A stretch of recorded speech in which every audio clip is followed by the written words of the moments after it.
नमस्कार दोस्तों, मैं विलास उरकुड़े फिर आपका स्वागत करता हूं एक बार आपके अपने पसंदीदा web news channel supreme power पर।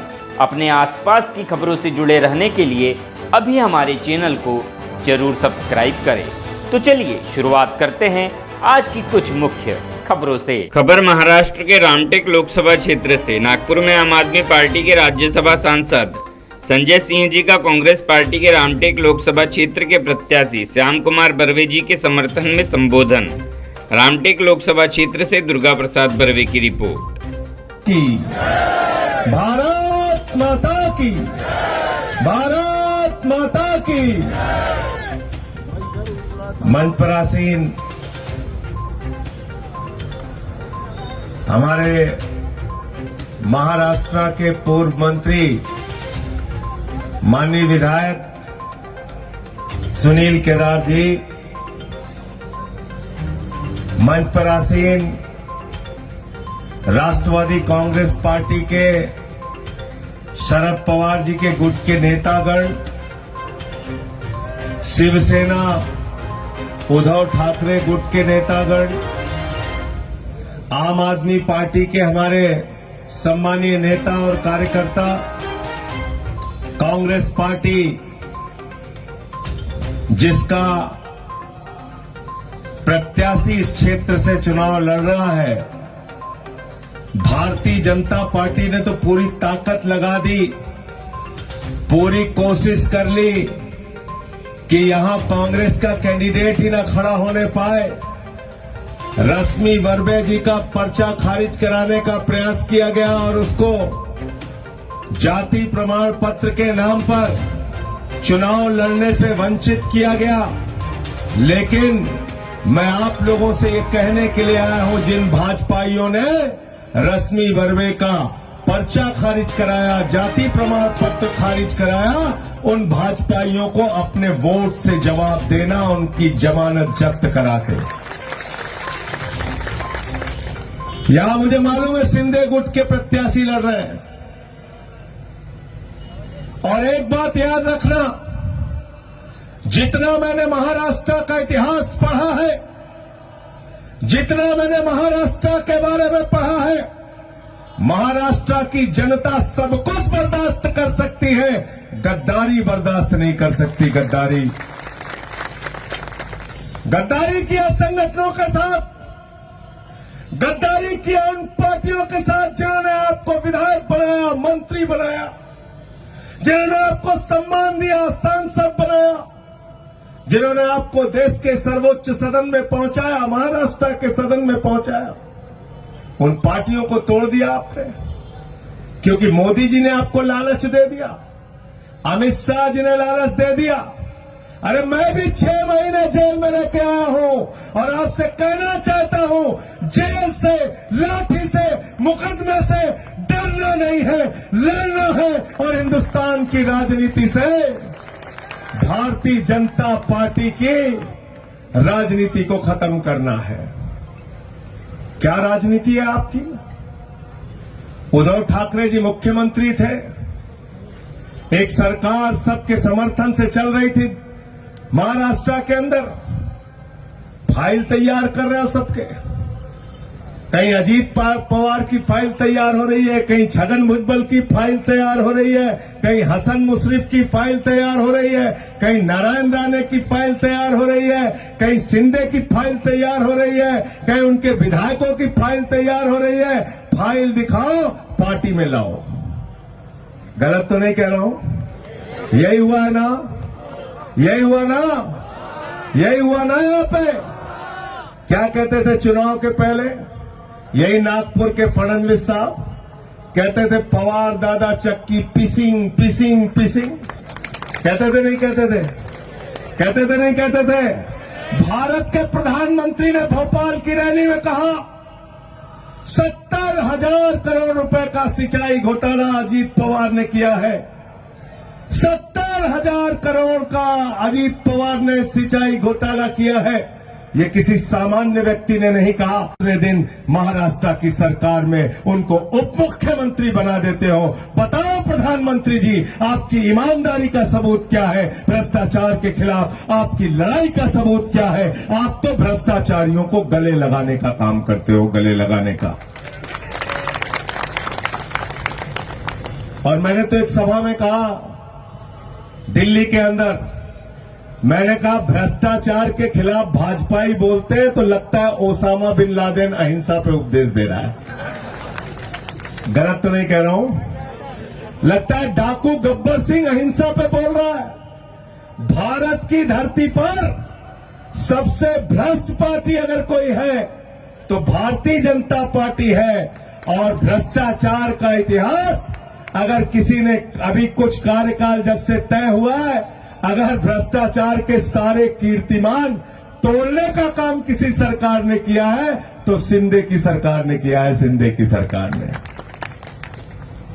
हर चीज में कमीशन चल रहा है, हर चीज में भ्रष्टाचार चल रहा है।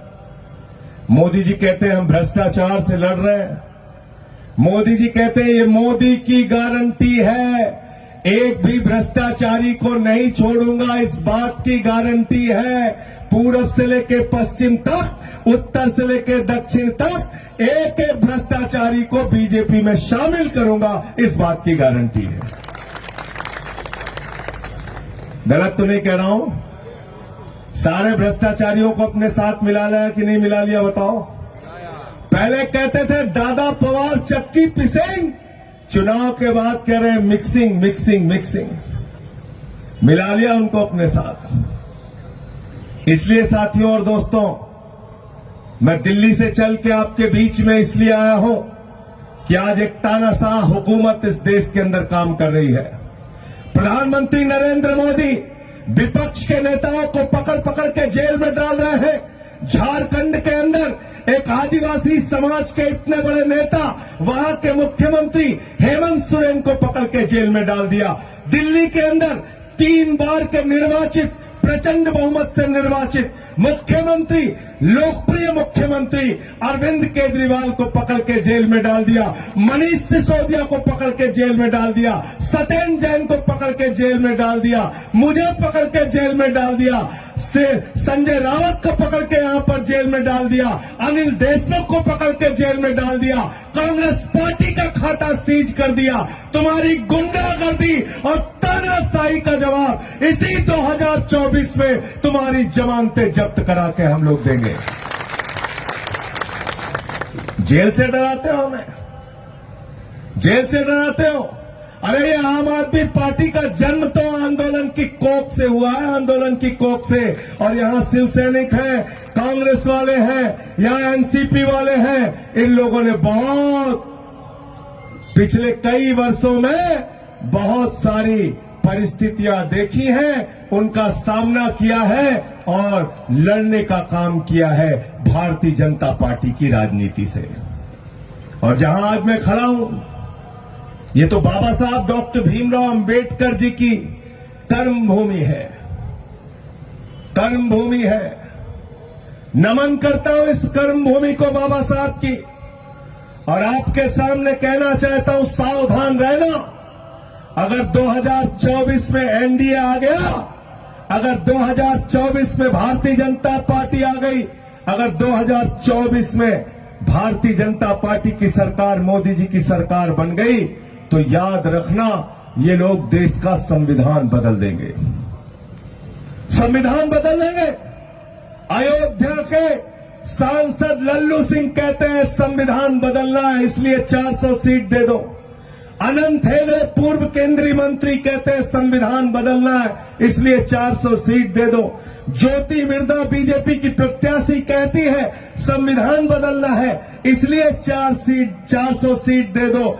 और अभी तो अरुण गोविल ने मेरठ में कह दिया संविधान बदलना है, इसलिए 400 सीट दे दो। तो हम कहना चाहते हैं, इस देश के लोग बाबा साहब के संविधान में आस्था रखते हैं, अगर उस संविधान के साथ, भारत के लोकतंत्र के साथ, हमारे वोट की ताकत के साथ कोई छेड़छाड़ करने की कोशिश करोगे तो एनडीए के लोगों, बीजेपी के लोगों, शिंदे गुट के लोगों आपकी जमानतें जब्त कराकर आपको वापस भेजा जाएगा आपके घरों में। आप संविधान बदलना चाहते हैं, भारत हो ना हो, लेकिन अगर भाषण प्रतियोगिता करा दोगे तो नंबर 1 पे नरेंद्र मोदी आएंगे, 2 नंबर पे नहीं आएंगे। टेलीप्रॉम्प्टर बंद कर दीजिए, वो भी फेल हो जाएंगे। कह रहे टेलीप्रॉम्प्टर हटा दिया जाए तो उसमें भी फेल हो जाएंगे, उसमें भी फेल हो जाएंगे। तो महंगाई पे धोखा दिया, बेरोजगारी के सवाल पे धोखा दिया। 20 करोड़ नौकरी मिलनी थी 10 साल में, 7 लाख नौकरी 10 साल में दिया है, वो भी कहां दिया पता नहीं। ये पार्लियामेंट में जवाब दिया है सरकार ने। कहते हैं दुनिया की 5वीं बड़ी अर्थव्यवस्था हो गए। अरे दुनिया की 5वीं बड़ी अर्थव्यवस्था हो गए तो पर कैपिटा इनकम के मामले में, प्रति व्यक्ति आय के मामले में भारत 142वें स्थान पर क्यों है? प्रधानमंत्री जी जरा हमको बताओ। क्योंकि आपने अपने दोस्तों की संपत्ति बढ़ाई। एक व्यक्ति के नाम पे नरेंद्र मोदी का जो दोस्त है, क्या नाम है उसका? जोर से बोलिए। उसी को रेल दे दिया, उसी को सेल दे दिया, उसी को कोयला दे दिया, उसी को बिजली दे दिया, उसी को पानी दे दिया, उसी को स्टील दे दिया, उसी को आकाश दे दिया, उसी को पाताल दे दिया। पूरा हिंदुस्तान एक आदमी के नाम पे नीलाम कर दिया। और कितना कर्जा दिया है उसको, अडानी को पता है आपको? जीरो लगाते लगाते थक जाओगे आप। 2.5 लाख करोड़ रुपए का कर्जा, 2.5 लाख करोड़। अगर यहां रामटेक में, नागपुर के अंदर आपको अपने बच्चे की पढ़ाई के लिए 2.5 लाख का कर्जा चाहिए तो 100 बार आपको बैंक के चक्कर लगाने पड़ते हैं, लेकिन प्रधानमंत्री के दोस्त को 2.5 लाख करोड़ रुपए का कर्जा। बैंकों का पैसा लेके नीरव मोदी, मेहुल चौकसी 20,000 करोड़ लेके भाग गए, विजय माल्या 10,000 करोड़ लेके भाग गए, ललित मोदी 3,000 करोड़ लेके भाग गए, नितिन संदेशरा 6,000 करोड़ लेके भाग गए। और अब तो इलेक्टोरल बॉन्ड में खुलासा हो गया कि पहले रिश्वत ली भाजपाइयों ने और फिर ठेका दिया 3,08,000 करोड़ रुपए का। कितने का? 3,08,000 करोड़ रुपए का इलेक्टोरल बॉन्ड में रिश्वत ली बीजेपी वालों ने और फिर उसके बाद उनको ठेका मिला है। अभी इलेक्टोरल बॉन्ड में खुलासा हुआ, ईडी का छापा मरवाते हैं, सीबीआई का छापा मरवाते हैं, उसके बाद कंपनियों से रिश्वत लेते हैं। ये है बीजेपी की असलियत। तो बीजेपी भ्रष्टाचार के खिलाफ नहीं लड़ रही है। बीजेपी के बारे में मैं ये कहना चाहता हूं, बीजेपी का नारा है, जो जितना बड़ा भ्रष्टाचारी वो उतना बड़ा पदाधिकारी। इनसे कुछ उम्मीद मत करना। ये सिर्फ झगड़े करा सकते हैं, ये सिर्फ भाई को भाई से लड़ा सकते हैं, ये भारत के संविधान को खत्म करने जा रहे हैं, याद रखना। ये आपके वोट की ताकत को खत्म करने जा रहे हैं, याद रखना।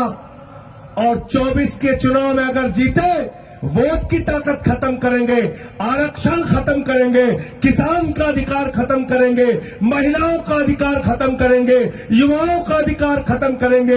भारत माता को बचाने के लिए, इस मुल्क को बचाने के लिए, महाराष्ट्र को बचाने के लिए, लोकतंत्र को बचाने के लिए, संविधान को बचाने के लिए श्याम कुमार बर्वे जी को आपको वोट देना है और उनको जिताने का काम करना है।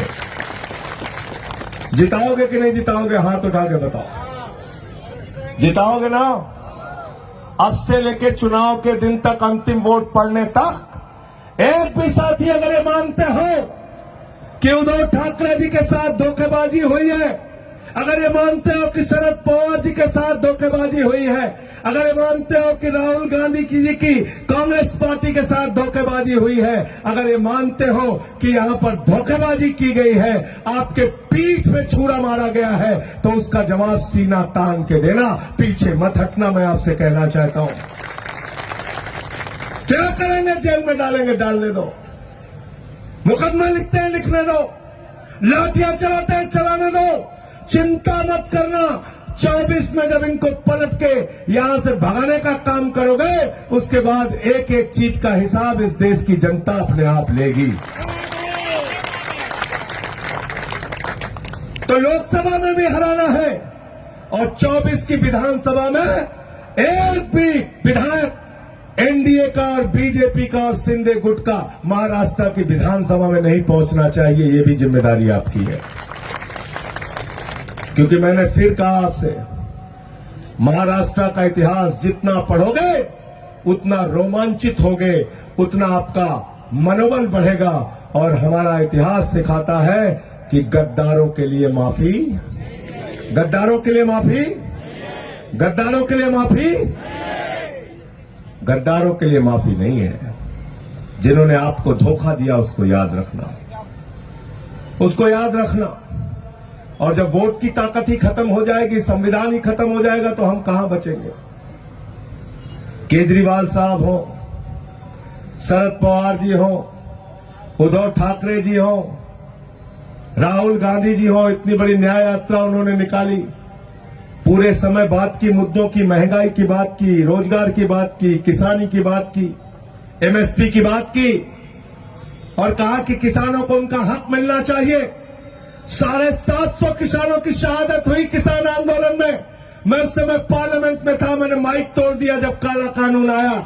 मुझसे भाजपाइयों ने कहा, संजय सिंह जी आपने माइक तोड़ दिया, माइक तोड़ दिया। मैंने कहा, बेईमानो, तुमने किसानों की हड्डियां तोड़ी, मैंने तो सिर्फ माइक तोड़ा है। मैंने तो सिर्फ माइक तोड़ा है, तुमने तो किसानों की हड्डियां तोड़ी है। अपने ही देश में अन्नदाताओं के साथ दुश्मनों जैसा व्यवहार, अपने ही देश में उनके सामने कीले गाड़ दी तुमने, अपने ही देश में उनके ऊपर पानी की बौछारें की, उनको लाठियों से पिटवाया, उनके ऊपर आंसू गैस के गोले छोड़े। ये किसान अन्नदाताओं की भी जिम्मेदारी है। भाजपा वालों की, एनडीए वालों की, शिंदे गुट वालों की जमानतें जब्त कराओ। क्या हराओ इनको। बोला था आपके आय दोगुना हो जाएगी, क्या हो गया। कहते हैं कैसे आ गए, कैसे दिल्ली आ गए किसान, कैसे दिल्ली आ गए किसान। अगर तुम किसान को दिल्ली नहीं जाने दोगे भाजपाइयों, अगर तुम किसान को दिल्ली जाने नहीं दोगे एनडीए वालों, शिंदे गुट वालों, तो किसान भी तुमको दिल्ली जाने नहीं। सांसद बनके दिल्ली जाते हो ना, जाते हो कि नहीं जाते हो। तो किसान जो सांसद तुमको बनाता है वहां तुमसे मिलने नहीं आ सकता, उसको लाठियों से पिटवाओगे। तो अगर तुम हमको दिल्ली नहीं जाने दोगे तो हम तुमको नागपुर से दिल्ली नहीं जाने देंगे, हम तुमको रामटेक से दिल्ली नहीं जाने देंगे, हम तुमको महाराष्ट्र से चुनकर दिल्ली जाने नहीं देंगे। 144 भी लगाते हैं। अब तुम्हारे सामने ताकत है केदार भाई।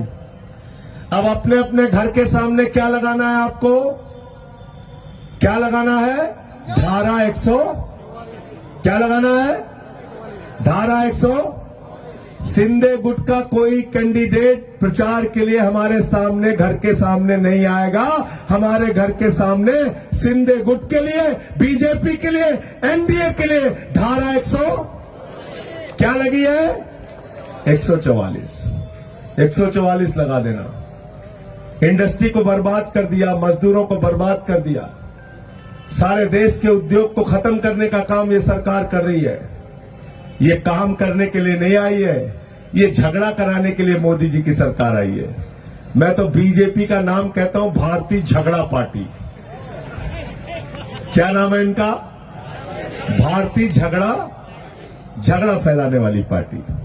दो आदमी शांति से रह रहे हैं, उनके यहां झगड़ा करा दो। पति पत्नी आराम से रह रहे, घर में जाओ वहां झगड़ा करा दो। मोहल्ले में शांति है, वहां जाओ वहां झगड़ा करा दो। गांव में शांति है, वहां झगड़ा करा दो। झगड़ा पार्टी है। अंत में सिर्फ एक बात कहना चाहता हूं, थोड़ा इनसे और भी सावधान रहना। कोरोना से पहले हमारे यूपी में चुनाव था। कई बार ये लोग ऐसी बातें बोल देते हैं जो देश के लिए संकट बन जाती है। उद्धव ठाकरे जी कहते हैं हम गांव गांव में स्कूल बनाएंगे, अस्पताल बनाएंगे। शरद पवार जी कहते हैं हम खेती किसानी का काम बढ़ाएंगे, स्कूल बनाएंगे, अस्पताल बनाएंगे। राहुल गांधी कांग्रेस पार्टी का प्रचार है हम नौजवानों को मजबूत करेंगे, सशक्त करेंगे, स्कूल बनाएंगे, अस्पताल बनाएंगे, शिक्षा देंगे। केजरीवाल जी कहते हैं हम मोहल्ला क्लिनिक बनाएंगे, बिजली फ्री देंगे, पानी फ्री देंगे, हम स्कूल बनवाएंगे, अस्पताल बनवाएंगे। और भाजपा वाले क्या कहते हैं? मोदी जी क्या कहते हैं? मोदी जी गए उत्तर प्रदेश में चुनाव प्रचार में कहने लगे भाइयों और बहनों, गांव गांव में कब्रिस्तान है तो शमशान होना चाहिए कि नहीं होना चाहिए? झूठ नहीं बोल रहा हूं भाई, यूट्यूब पे पड़ा है, चेक कर लेना। गलत तो नहीं कह रहा हूं, गलत तो नहीं कह रहा हूं, गलत तो नहीं कह रहा हूं।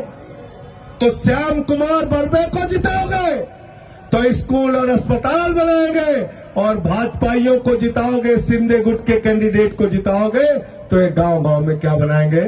शमशान बनाएंगे। ये शमशान बनाने वाली पार्टी है।